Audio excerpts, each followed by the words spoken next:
This really happened to me, and I still feel it in my bones when the red line rattles past my window at night.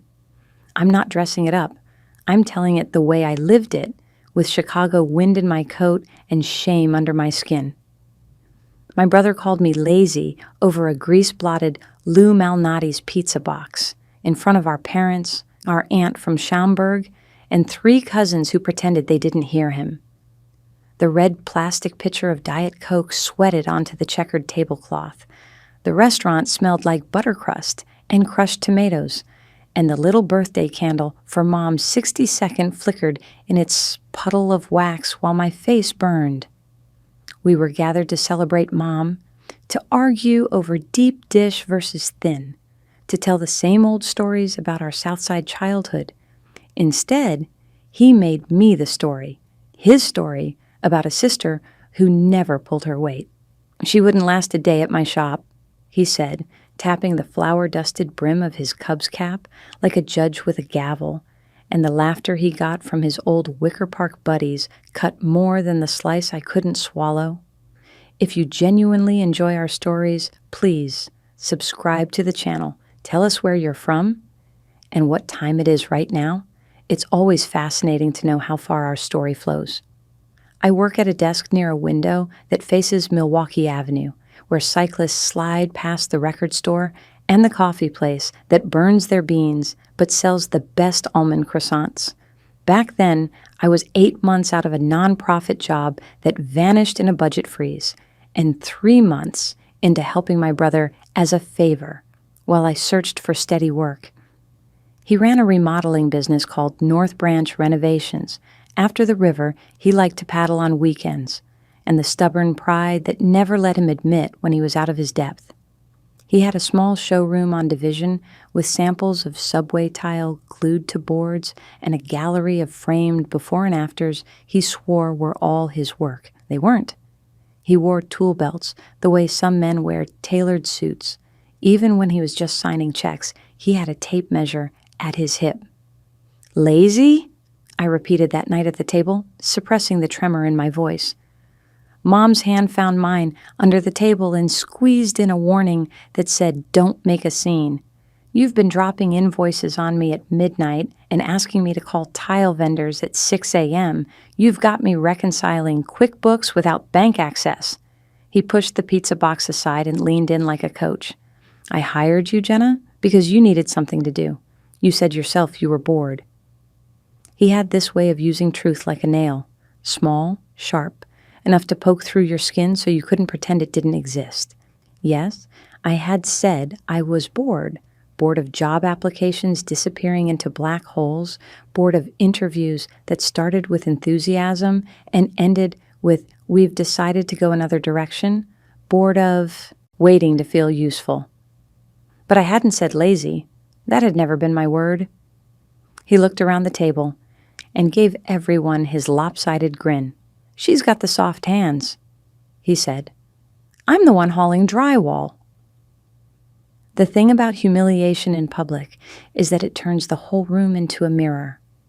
You catch your reflection in the gleam of a knife, in the window smudged with fingerprints, in the eyes of your father who decides, for the sake of peace, to ignore the way you're swallowing hard. Our waitress set down a check with a polite smile and a birthday coupon. And I signed with a pen I had to ask for because apparently my brother thought pens were lazy too. In the days after, the word spread like gossip on a group text. "I heard Jenna couldn't keep up," one of his friends said in a comment on his Instagram, a photo of my brother on a job site, biceps lit by late afternoon sun, the caption, "Another 14-hour day. Some people just aren't built for the grind." The comments cheered him on. Fire emoji, flexing arms, a joke about participation trophies. I didn't reply. I muted his stories, and the ache that bloomed in my chest. At first, I tried to ignore it. I told myself I'd been fragile that night, that he was just stressed, that brothers poke. But the thing about being called lazy when you've been hustling quietly is that it worms into your head and dares you to prove it wrong. I started waking at 5:30, taking the blue line down to the showroom to open up before he arrived, sweeping drywall dust that somehow always found its way into the showroom from job sites miles away. I called vendors in Elk Grove Village in Cicero, checked back orders for a client in Lincoln Park who wanted marble countertops in a shade that didn't exist, and fielded texts from clients who wondered why their kitchen demo had stalled halfway, with cabinets off, but old wallpaper still clinging like wet leaves. That's how I noticed the patterns. The emails he forwarded me to handle without giving me any authority to answer the hard questions. The past due notices tucked into a drawer that stuck from swollen wood. A tile distributor in Addison who insisted we were 90 days late. A painter who came to the showroom with his hat in his hands to ask about a check that was a week overdue. My brother would swagger in with coffee from Stan's and toss me a donut like a tip. "Tell them to chill," he'd mutter. "We're good for it." "Are we?" I asked one afternoon while we walked to the Alice at Soho house to meet a couple with an Instagram-perfect loft in the West Loop. He liked to take clients there because the velvet chairs made people feel rich, and my brother believed a place could be a costume that lent you confidence. I don't see the accounts. I'm reconciling QuickBooks with guesses. Vendors are calling me. You asked me to print checks, but I don't see a bank balance. He blew out a breath through his nose. Impatient. "I told you, the bank stuff is under control. You keep the books tidy. I'll deal with money. Clients want to see me. They don't care about the back office." We crossed under the L tracks, and they screamed overhead. Even they sounded like they were laughing at me. At the Alice, he shook hands and charmed the couple, promising a timeline that didn't match the cruise we had and a budget that didn't match the quotes I'd seen. He ordered avocado toast for us both and didn't notice when I didn't eat. That night, I stayed late at the showroom and pulled files. He had his own office, more like a prop, with a desk scarred by a belt sander and a nameplate he bought off Etsy. He never locked it. I wasn't snooping, I told myself. I was doing my job. If I had to shoulder the lazy label, I'd at least prove to myself, if no one else, that I'd earned it. I opened drawers and found contracts printed on templates he didn't understand, one with a scope of work copied and pasted from a bathroom remodel onto a kitchen gut. I found emails with bank officers at Wintrust asking for updated statements he hadn't sent. I found receipts taped to notebook paper, paid for with 3 different cards because the business card had declined. There was a folder from a supplier in Niles with a red stamp, hold. There was a letter from the IRS, which I didn't open because I was raised to believe a federal seal is a snake you don't poke. There were copies of checks to a guy I'd never heard of for consulting, rounded amounts that smelled wrong, like someone trying to make a story add up to an even number. And then there was the Secretary of State printout that knocked the breath out of me, UCC filings. I'd only heard the term once in a grad school class I never finished, but I remembered enough to Google it on my phone with shaking fingers. A uniform commercial code financing statement. Lenders file them to secure interest in collateral. In other words, if you don't pay, they come for your stuff. The printout listed a lender I didn't recognize, but the borrower was North Branch Renovations, and beside contact in black and white was my name. The next morning, I asked him straight, keeping my voice low in case the tile samples could hear me, "Why is my name on a UCC filing?" He blinked at me like I'd asked why Lake Michigan is wet. "Because you're the point of contact." I never agreed to that. He shrugged, snapping a chalk line across a sheet of paper like he could draw the argument into a straight path. "You're the one who answers the phone. You used my name without asking." He sighed. "You're making it weird. It's just paperwork." But paperwork is where power lives when you don't wear a tool belt. Paperwork is what lets a truck drive away with your saws because a box got checked on the wrong line. Paperwork is what makes a rumor stick until it turns into someone else's version of your identity. I took a photo of the printout. I emailed myself copies of everything I could find, and I started a list in the Notes app on my phone of the people we owed, the jobs midstream, the cruise shorted, the promises made with another person's future, You should know something about my brother. He has the kind of charisma that makes parking attendants wave him through and makes first dates say yes before they mean to. He is a storyteller too, but his tales are always about triumph. Usually, he'll tell you about growing up south of 79th, about the way we watched the Sears Tower lights change for holidays, about the summer he framed a deck with a broken wrist and never told anyone. He won't tell you that he never learned to admit when he was wrong. He won't tell you that he learned at some early age that if he kept moving fast enough, consequences would pant and eventually give up the chase.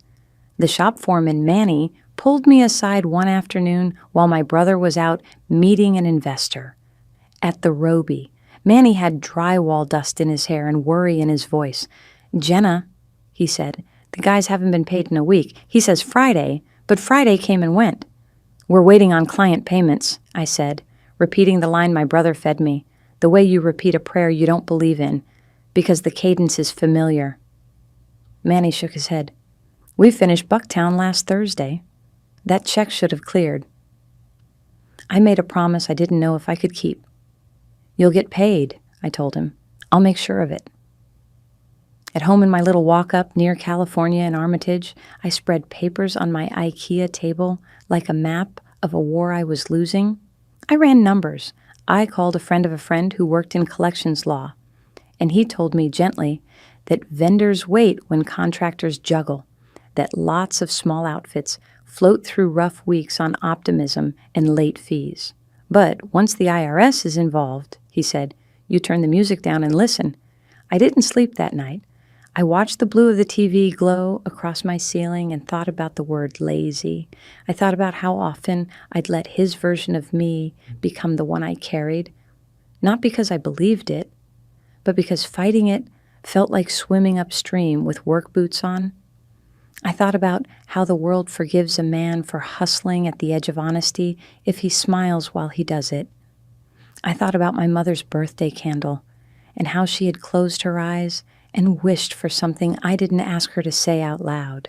The call that changed everything came 2 days later, while I was in line at Portillo's for an Italian beef. The number was unfamiliar, the voice precise. "Ms. Carter?" he asked, pronouncing it like a formality.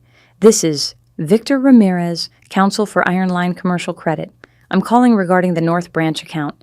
We've reached out to Mr. Carter without success. As the listed contact and authorized signer on the 2023 facility, I wanted to confirm whether you'd received our notice of default."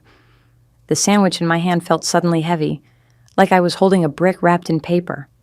"I'm sorry," I said. "I'm not—" "What did you say I am?" "Authorized signer," he repeated.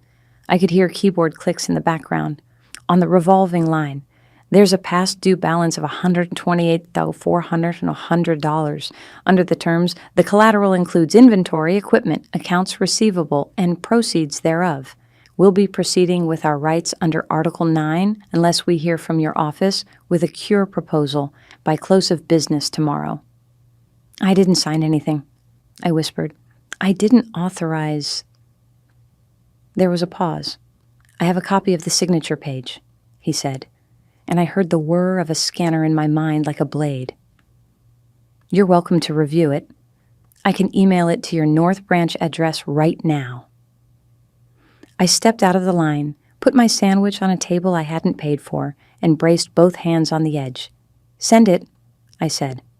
The PDF arrived before I could catch my breath. Subject line, North Branch, Loan Agreement, Signature Page.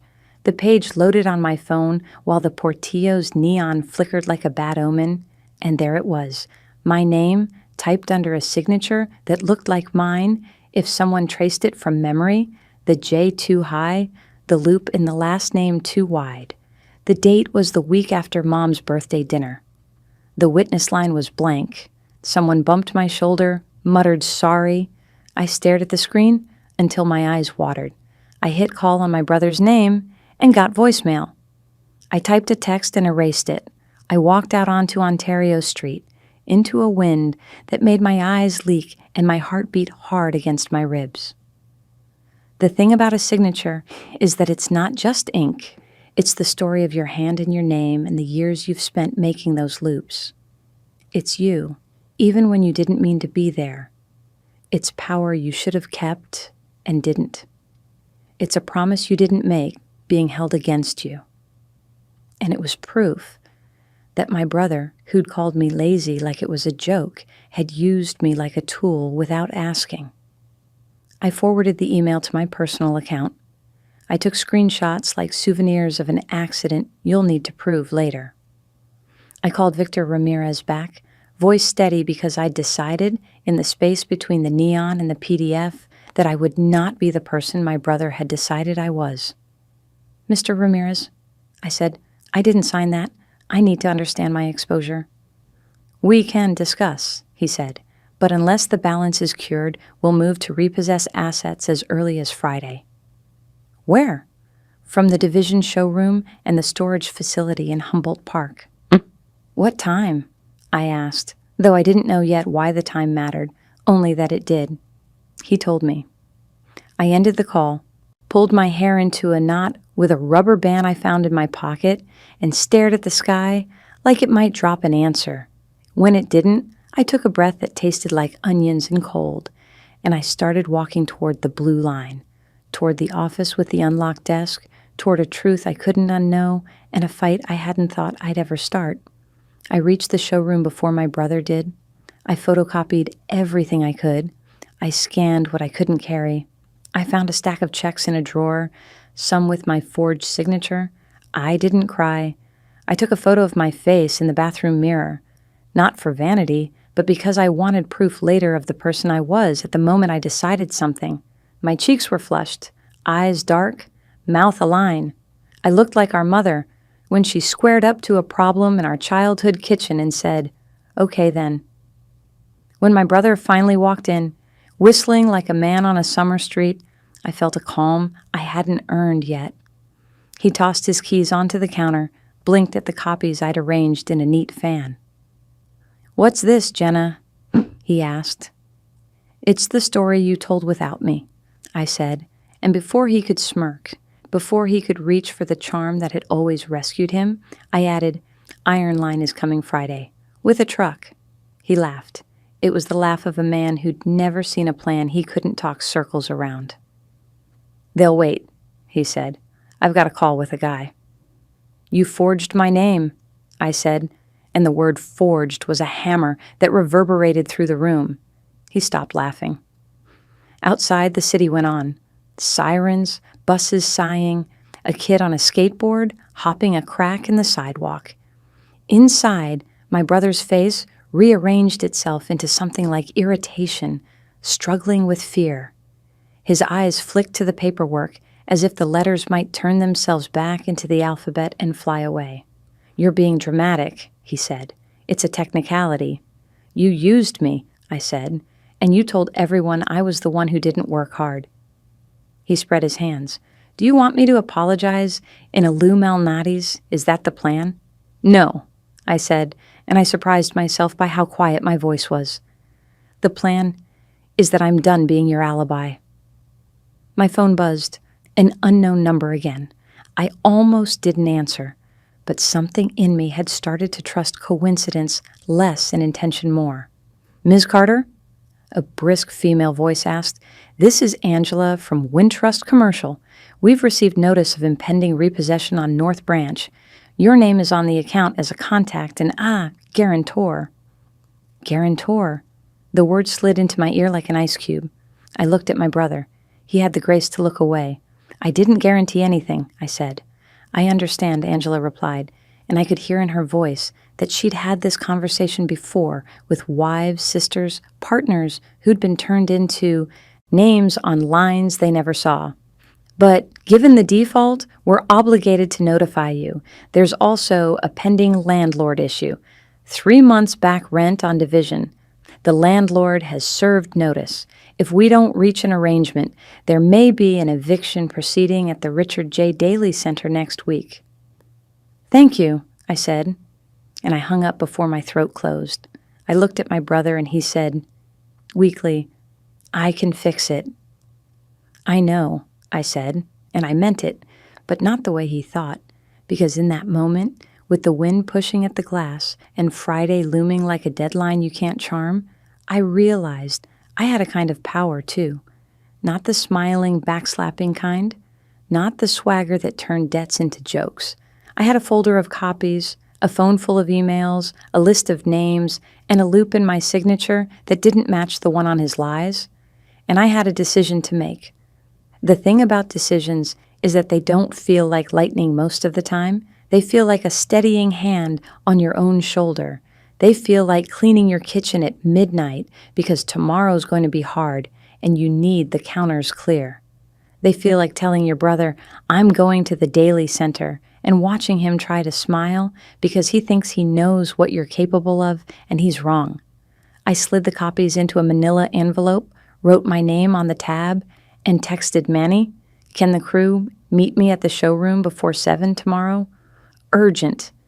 My brother opened his mouth to say something, another joke, another barb, another little story that would land like a dart. I raised my hand, and for once, he stopped. Friday, I said, and I wasn't sure if I was warning him or promising myself, they come Friday. And when Friday came, with the truck I had been told to expect and a man in a reflective vest who knew my name, I was ready to do something I'd never imagined. Step forward, show him the envelope with the evidence of a forgery, and say the words that would begin to turn his narrative inside out. But before I could, my phone lit up with a number from a law office near the Dirksen Federal Building, and the voice on the other end told me something that made all the papers in my hands feel suddenly lighter and heavier at the same time. Ms. Carter, we're calling to inform you that North Branch renovations filed for Chapter 11 this morning. There is an automatic stay in place, and you should know your brother just listed you as a co-owner. I didn't say anything for a long stretch after that call. Just listen to the hum of the showroom, the muffled traffic on Division, the hiss of the radiator that never worked right. Chapter 11. Automatic stay. Co-owner. My brother stood there with his hands on his hips, reading my face like a blueprint he'd mislaid, waiting for me to give him the next move the way I always had. He tried a smile that had saved him in bars, on job sites, in living rooms crowded with upset clients. It didn't land. For once, there wasn't a story he could tell that would make the paper stop being paper or the ink stop being our names. I need my keys, I said, and he looked offended, like I'd asked for his blood type. I held my palm out. The shape of my hand surprised me. Flat, steady, like a scale that meant to measure. He dropped the keys in my hand. They hit my skin with a clatter that sounded final. I walked outside into a Chicago morning, the color of steel. Pigeons knuckled along the curb, and a bus sighed to a halt like an old man sitting down. I texted Manny, change of plan. 3:41 meeting Monday, Dirksen. Can you bring the guys? I'll explain there. He sent a thumbs up and a prayer hands emoji, and then called me. Whatever you need, he said. If it gets us paid, if it gets our names clean, we'll be there. I spent the weekend building the thing my brother always said you could make out of thin air, leverage. I walked down Milwaukee to a little storefront law office where a woman named Kendra rented 2 rooms above a copy shop and took payment plans because she remembered being broke herself. She was the kind of attorney who kept her hair in a bun with a pencil stabbed through it and could quote sections of the bankruptcy code as if reciting poetry. I slid my manila folder across her desk and said the words like I was telling a doctor where it hurt. She pulled out the forged signature, held it up to the light. You've got him dead to rights on this one, she said. Identity theft, forgery, bank fraud, if a lender relied on it. Chapter 11 is for debtors who have a plan. This is a drowning man grabbing ankles. What do? You write a declaration, she said. You send it to the U.S. trustee and the judge. You show up at the first day hearing and the 341 meeting. You make a record. If we're lucky, this converts to Chapter 7. Liquidation. Then a trustee sells the assets. You stand there with clean hands in your folder. And the truth. You make a bid if you want the bones." "The bones?" She smiled. "Trade name, phone number, website, Instagram handle, equipment, whatever there is that isn't nailed down by a landlord's lien or eaten by a bank." I went home and typed, like my life depended on a few pages of Times New Roman. My declaration was not fancy. It was just true. I was not a co-owner. I did not sign the loan.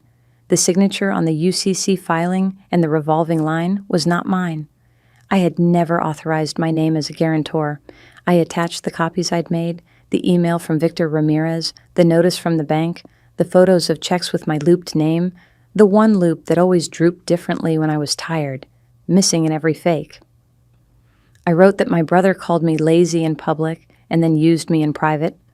I did not editorialize beyond that. I didn't need to. On Monday, I took the Blue Line to Jackson and crossed the cold plaza of the Dirksen Federal Building, the American flag snapping in a wind that found every seam in my coat. The atrium was a well of murmurs and shoes squeaking on polished stone. The elevator clattered with people who smelled like winter and worry. I found the courtroom with a sign taped to the door. In North Branch Renovations, LLC. I touched the paper like it might be warm. Inside, the rows were half full with vendors in work boots, clients in wool coats, a landlord I recognized from the hallway outside our showroom, and Manny and the crew sitting shoulder to shoulder in clean shirts they'd ironed for the occasion. My brother was at counsel table with a man who looked like he had lost his tie and his soul in the same place. He didn't turn around. He kept his shoulders square, like he believed posture could substitute for a plan. The judge entered, and the hushed room made a new kind of silence. The case was called. My brother's lawyer cleared his throat and started talking about seasonal cash flow constraints and temporary headwinds, and a DIP facility in negotiation. It was a story I recognized. Add momentum, hope the nouns hold. The U.S. trustee's attorney interrupted with a voice like a straight edge. "Your Honor, there are irregularities in the petition. The debtor lists a second member. Ms. Carter is here to address that." I stood. The world narrowed to the width of the aisle. I walked to the lectern and put my hands on its edge like I was taking an oath at my own kitchen table. "State your name," the clerk said. "Jenna Carter." I told the judge who I was and who I wasn't. I told him about the UCC filing, the forged signature, the automated voice that said I was an authorized signer on a debt I didn't know existed. I held up my folder and offered it across the rail. The judge motioned to the clerk, who took it like it might bite. My brother's lawyer tried an objection that chirped and died. The judge asked my brother to step to the microphone. "Did your sister sign these documents?" he asked.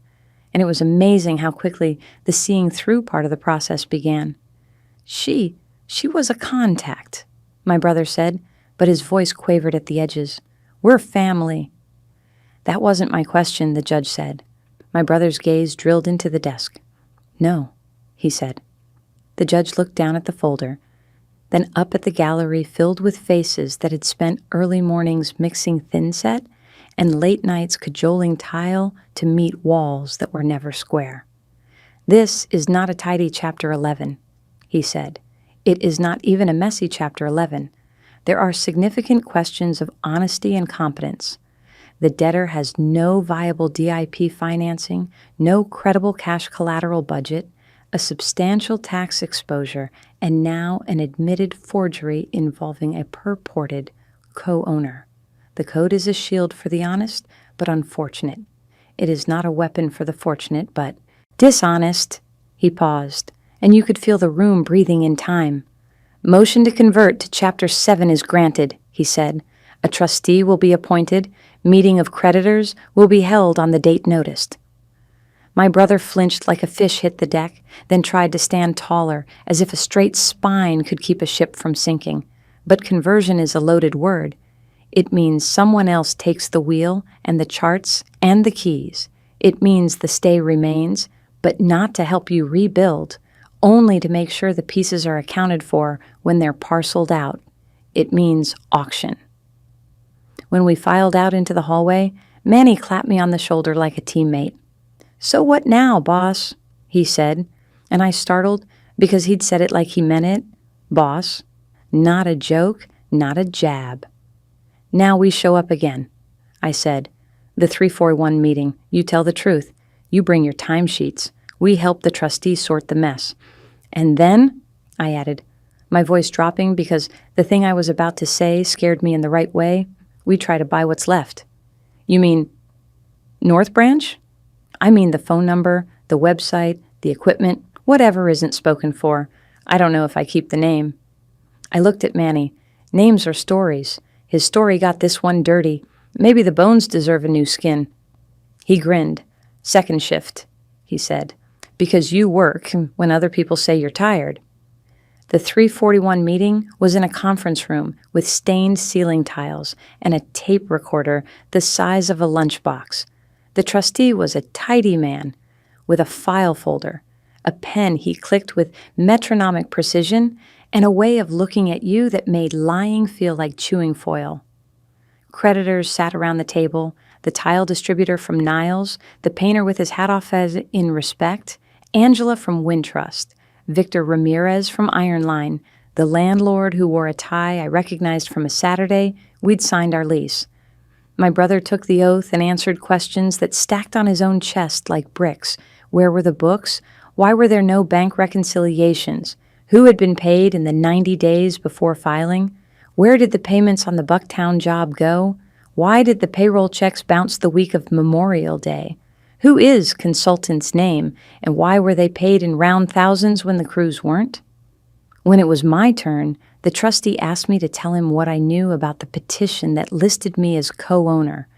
I told him about the night at Lou Malnati's, the UCC filings, the Chapter 11 call, the text I never sent.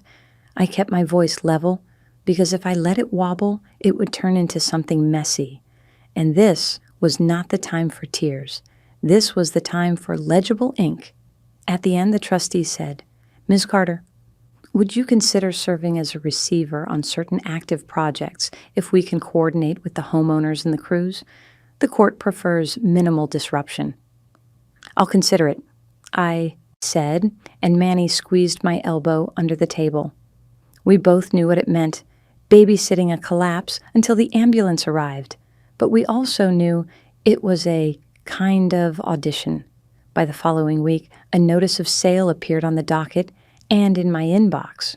Auction, public, assets described, office furniture, tools, delivery van subject to lien, accounts receivable, as is, as collectible, intellectual property, trade name, domain, phone number, social media accounts. The trustee's agent would take sealed bids with a public session to close. I did not have money. That's the part in stories where some Deus Ex investor appears with a check and a smile.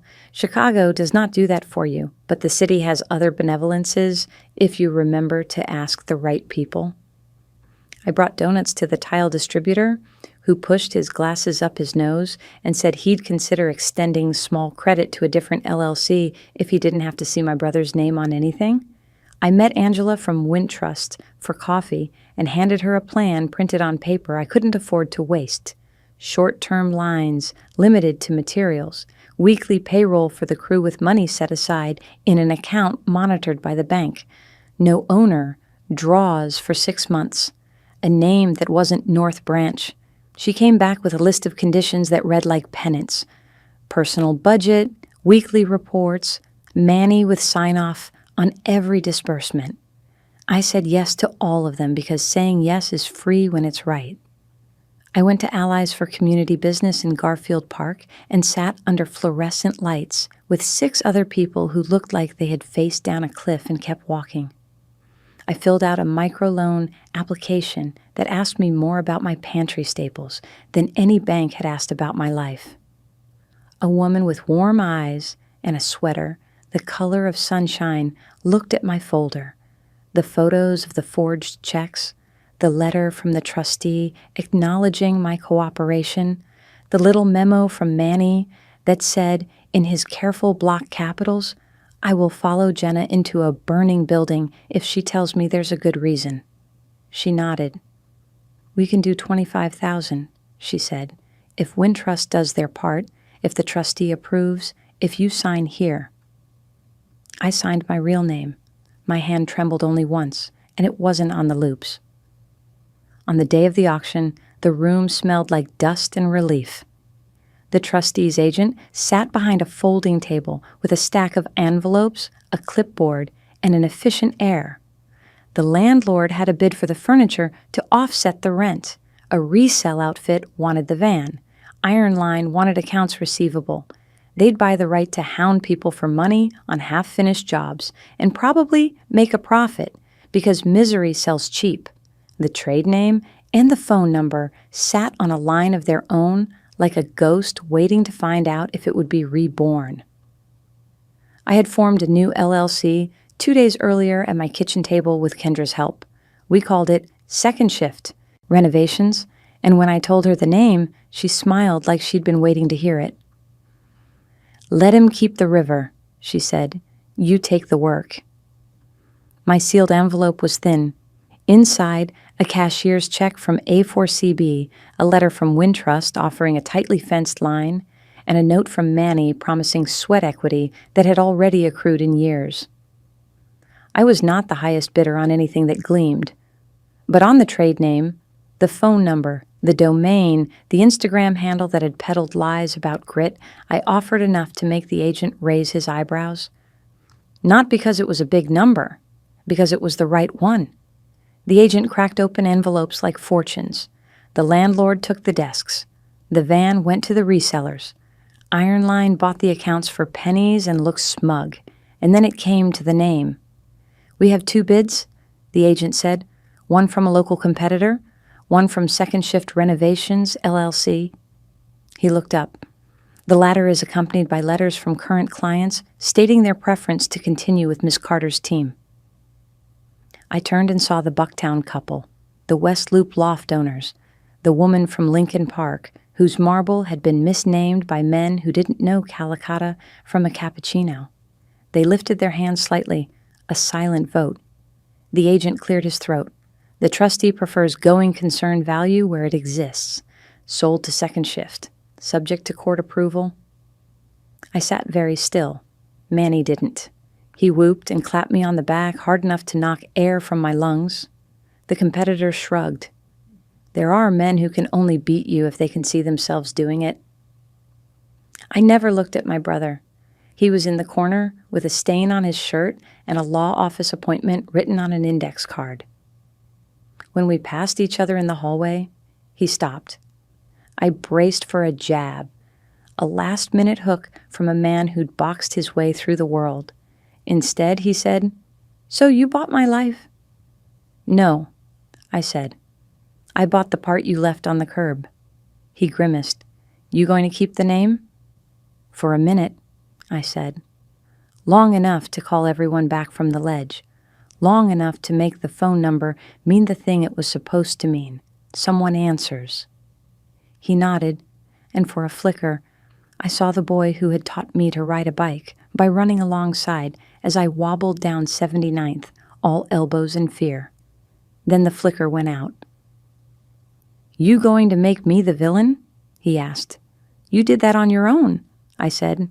"What I make depends on what you do next." I did not ask him to apologize. I didn't need it. He would or he wouldn't. That was his story to manage, and stories don't stay still just because you want them to. I went back into the room and signed what needed signing.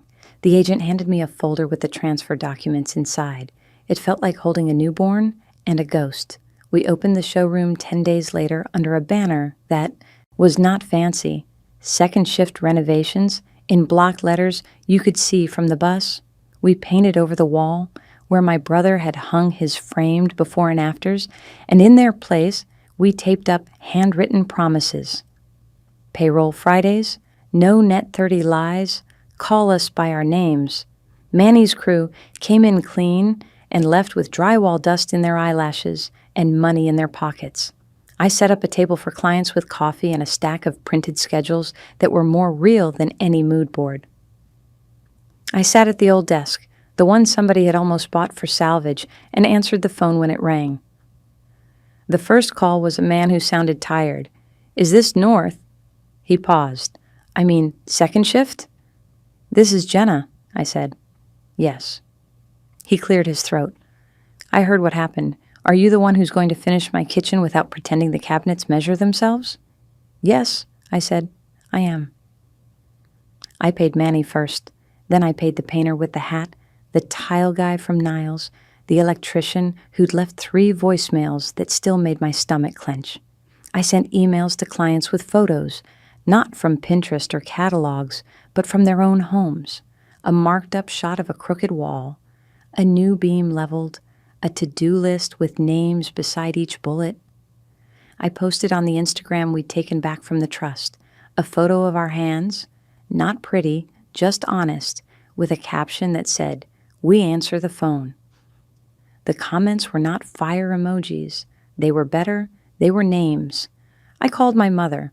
I told her the truth and let the silence sit in her ear until I heard her breath hitch. "Did he really call you lazy?"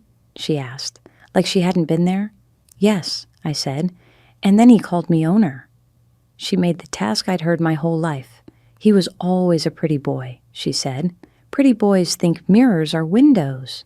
She came to the showroom with a loaf of banana bread wrapped in foil and a look that would have made my father sweep the porch twice. She put the bread on the counter and kissed my cheek and whispered, "Make this place clean." She did not mean dust. 2 months later, the trustee filed a report. Distribution to creditors would be thin. Bankruptcy is the arithmetic of regret. My brother signed a stipulation with the U.S. Trustee's office agreeing not to be an officer of any corporation that handled other people's money for 3 years. There was talk of a referral to the state's attorney for the forgery. I didn't follow the docket after the part that wasn't my business. Manny hung a little brass bell by the door and rang it every time a client gave us a final payment and a hug. The best revenge story would end with my brother standing outside my shop with his Cubs cap in his hands, begging for a job, and me delivering a speech that made the city tremble. Real life didn't give me that. He sent a text that said, "You win." I didn't respond. Winning wasn't the point anymore. The point was that when the red line rattled past my window at night, there was a company on division where the lights were on.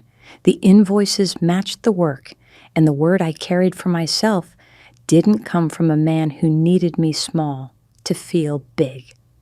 One afternoon, I walked down to the river, the North Branch, the name he'd grabbed because it felt like something a man could put on a shirt. The water moved brown and honest toward a place where it would join a larger thing. A heron stood on one leg like it was considering a new profession. I watched the current and thought about stories, how they flow, how they are claimed, how they can be stolen with a little ink and then taken back with the same. My hands were not soft anymore. They were not Manny's hands, but they were mine.